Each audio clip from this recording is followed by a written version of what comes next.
কলকাতার কালীঘাট কালী মন্দির নিয়ে একটা অদ্ভুত রহস্য আজও মানুষ ভুলতে পারেনি। অনেক বছর আগে এক ব্যক্তি মাঝরাতে মন্দিরের পাশ দিয়ে বাড়ি ফিরছিল। হঠাৎ সে শুনতে পেল মন্দিরের ভিতর থেকে কারও কান্নার শব্দ আসছে, কিন্তু তখন মন্দির পুরো বন্ধ।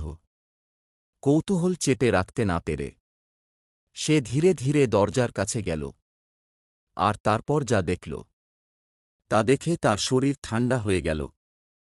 মন্দিরের ভিতরে মা কালীর মূর্তির সামনে একজন বৃদ্ধা মহিলা বসে কাঁদছেন। আর আশ্চর্যের বিষয়, বন্ধ মন্দিরের ভিতরে তিনি ঢুকলেন কিভাবে? লোকটা ভয়ে কাঁপতে কাঁপতে জিজ্ঞেস করল, আপনি কে? বৃদ্ধা ধীরে ধীরে মাথা তুলে বললেন, আমি প্রতিদিন এখানে আসি, কারণ মা আমাকে ডেকেছেন।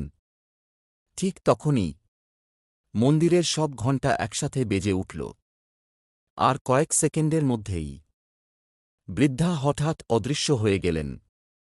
বন্ধুরা, এমন রহস্যজনক গল্প ভালো লাগলে এখনই আমাদের পেজটা ফলো করে রাখুন, কারণ সামনে আরও ভয়ঙ্কর আর অলৌকিক গল্প আসছে।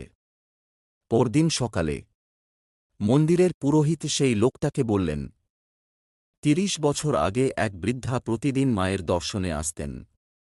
এক রাতে এখানেই তাঁর মৃত্যু হয়।